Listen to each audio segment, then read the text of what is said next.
What's up, guys? Welcome back to the channel. Today we have a little bit of a special treat for you. This is our definitive sumo deadlift guide. Now, we originally recorded this for Omar Isof's channel. He posted it on there about 8 months ago, and we've been meaning to get it up on our channel. I know we maybe have a lot of new subscribers, and we wanted to make sure that it was accessible for everybody who comes to the channel. So go ahead and check it out and let us know what you think in the comments below.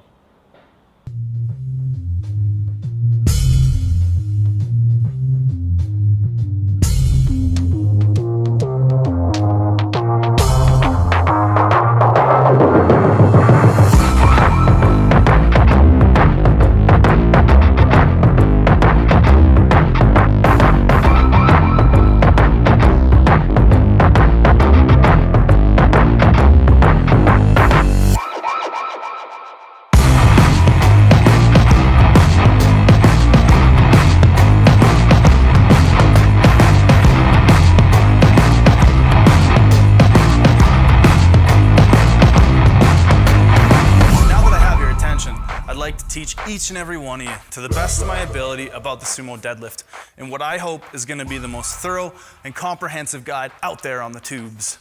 Also want to give a huge thank you and shout out to Omar Isof for hosting this video on his channel and helping us get the stuff out there. First off, let's talk about the setup.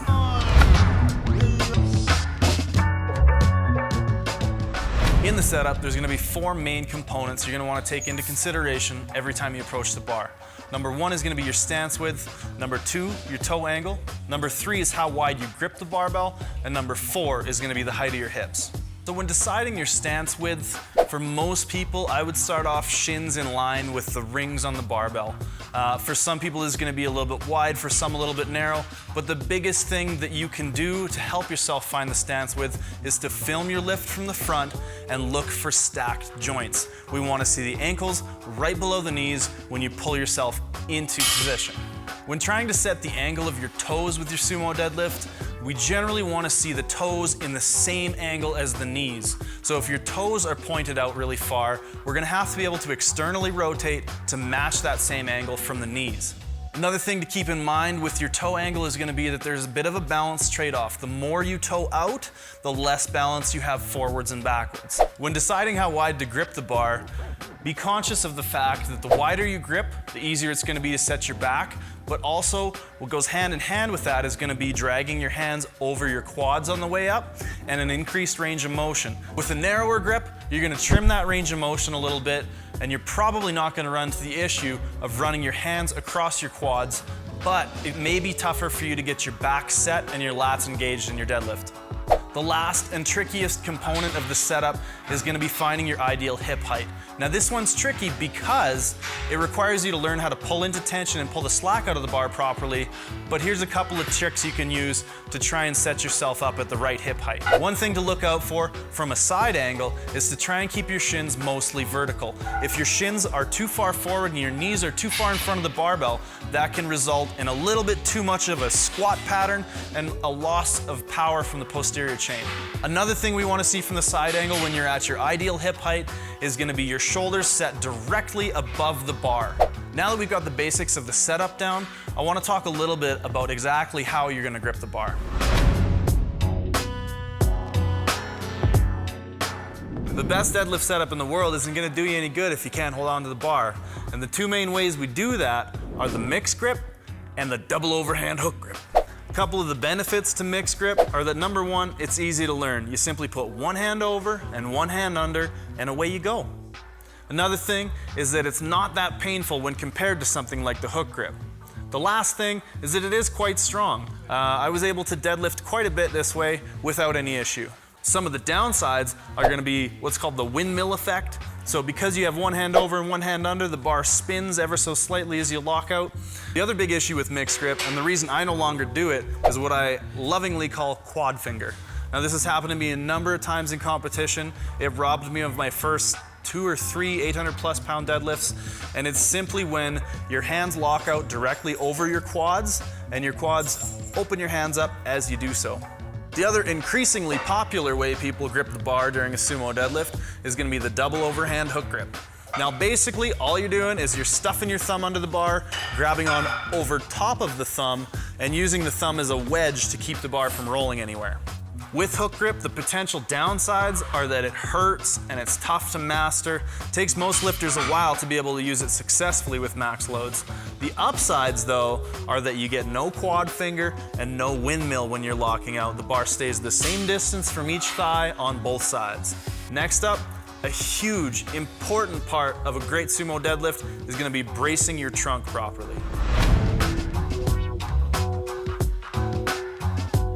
One of the biggest and most important aspects of a good sumo deadlift is gonna be bracing. Now we do this in a couple of ways. We brace through the anterior and we brace through the posterior. The biggest cues I use for the anterior bracing are gonna be to draw the ribs down on top of the abs, and for the posterior is gonna be to use your lats to extend your back. Now, if you need practice with drawing your ribs down, there are a couple of movements that you can try. Now, a lot of these have been prescribed by Dr. Stuart McGill. If you don't know about him, go check him out. But you're looking at bird dogs, McGill crunches, and side planks as good ways to reinforce solid bracing patterns. The lats' importance in stabilizing the spine while deadlifting cannot be overstated. They're huge muscles that run from your shoulder all the way down your back into your hips. When used properly, they can help you maintain spinal position and also keep the bar nice and close so it doesn't drift away while you're deadlifting. One of the cues I really like for teaching people to use their lats properly is to pinch your armpit shut and pull the bar into your shins. When you're doing this, you want to think about pulling your shoulders down, not back, because pulling your shoulders back will increase your range of motion. A good exercise for cueing some of this or learning what it feels like is straight bar pull downs. Another really important component of bracing yourself properly for the sumo deadlift is going to be your low back and pelvic position. A slight lordosis or a slight little bit of extension in your low back is ideal. Flexion is a herniation mechanic, meaning that if your back goes from a slight extension past neutral into flexion, that puts you at risk for an injury. A good way to gain the awareness to feel when you're in a slight lordosis or slight flexion is going to be to do a cat-cow stretch previous to deadlifting to help you feel that out. All these components of proper bracing in the sumo deadlift are going to make the distinction between finishing your deadlift with hip extension versus finishing your deadlift with back extension. Finishing with hip extension is going to keep you further from injury, it's going to be more powerful, and it's going to be more efficient. While finishing with back extension is going to be a potential injury mechanic, and it's going to be slower and less efficient.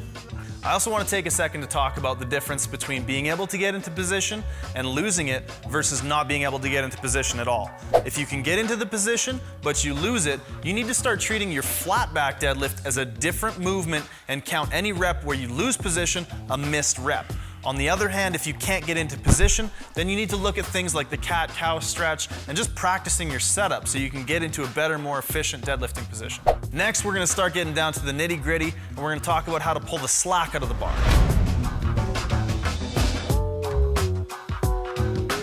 The next component of a really great sumo deadlift is gonna be properly pulling the slack out of the bar. Now, this is a term that gets thrown around a lot, but in some cases it might leave you wondering, what the hell is pulling the slack out of the bar?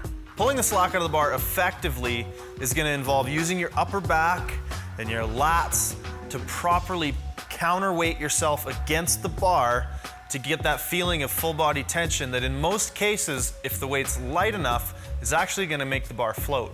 One way you can tell that pulling the slack out of the bar has not been properly achieved is if you hear the bar click as you start to pull. As a bit of an aside, I think it's worth mentioning that it's definitely possible to have a really good sumo deadlift without pulling the slack out of the bar. An example of this is a guy named Kyler Woolham. He pulled 926 the other day and the guy just slams into the bar. For most people, especially early on and learning the sumo deadlift, I would recommend learning to pull the slack out of the bar because I think it's going to give you a more consistent and more repeatable deadlift. I think when you get into the habit of kind of slamming into the bar like that, unless you're an expert like Kyler, it's going to lead to inconsistencies in positioning more often than not. Pulling the slack out of the bar can be effectively done two different ways. The first way is going to be a top-down setup where you're setting your lat tension, you're setting your trunk tightness, and slowly reaching down to the bar, almost like an eccentric in a squat, like a guy like Krzysztof Wierzbicki, who's another incredibly good puller. And then on the opposite side of that, you have what I do, which is a bottom-up setup. So you're gonna reach down, grab onto the bar, and then as you set yourself against the bar, you're setting your position as well. There's no real surefire way to tell whether a top-down or a bottom-up setup is gonna work better for you. So the best thing to do is just try each out, maybe for a full session each, and see which one produces a better, more comfortable, more repeatable and consistent deadlift. Now we're getting into the meat of it. The next thing we're gonna talk about is the lift itself. So for the purpose of this video and this tutorial, we're gonna break down the sumo deadlift execution into 2 phases of the lift. The first phase is gonna be the push off the floor, and the second phase is gonna be the hip extension through to lockout. Phase 1 of the sumo deadlift is all about making the lift a push off the floor. Now, a lot of people get carried away with deadlifting thinking, well, it's called a pull. I'm just gonna pull on this bar really hard. That's not the ideal way to do it. Phase 1 of the sumo deadlift, I like to get people thinking about it like they're doing a leg press. You wanna maintain your hip angle, push the bar off the floor using your quads, and try to stay nice and upright so that you have good leverage to follow through and finish in phase 2. A couple of really important things to remember during this phase of the lift are: number 1, be patient off the floor. Don't rush it, because that's gonna lead to a loss of position. Number 2, don't get psyched out if it feels heaviest off the floor. If you're staying in a good position off the floor, it's going to feel tougher. Number 3, I don't know if I've mentioned this, but position. Maintain position above all else. Once we've broken the bar off the floor and we've maintained position, we're ready to finish the lift, which is phase 2. Phase 2 of the sumo deadlift is all about hip extension. Now, if you're confused about hip extension versus back extension in terms of what we're doing in the lockout, go back to the bracing part where I talked about what an extended back is and why we need to keep it extended so we can finish the lift with our hips. In the transition to the lockout phase of the movement, there's something that a lot of people contest about, and that's early knee lock. Now, when you come past your knees with the bar, a lot of people will focus on really quickly locking their knees and then locking their hips to really separate the timing of the 2 things. Now, there are some distinct advantages to doing an early knee lock. The biggest of those being, it's gonna get your quads out of the way if, like myself, your quads tend to get in the way. A disadvantage to that, however, is that if you don't hold enough tension in your lats and lock your knees too early or too hard, it can bobble the bar out in front of you, causing you to either lose balance or causing the bar to move downwards, which in a competitive powerlifting scenario can cause you a missed lift. So all that being said, personally, I don't really focus on early knee lock, but I do believe on most of my heavier lifts, it tends to happen just slightly in front of my finishing hip extension. In any case, the goal of the second phase of the sumo deadlift is to keep the bar nice and close to the body, don't lose lat tension, and don't lose that back extension while finishing the lift by extending your hips. One last thing I want to mention, a bit of a bad habit that some people have is when they finish the lift, they'll either shrug their shoulders up or pull their shoulders back too much. Ideally, like we talked about in bracing, we're pinching that armpit shut, shoulders are depressed, and we're maintaining that position as we finish the lift. I hope that this video has offered everybody who's watched it something, whether you're a novice or an intermediate lifter, just learning to sumo deadlift for the first time, or whether you've been doing it for a couple of years. I really hope that this video has given you something to take away and that it helps you put kilos on your total, stay further away from injury. If you guys liked the video, be sure to head over to our YouTube channel, Calgary Barbell, and another huge thank you and shout out to Omar Issa for hosting this video on his channel.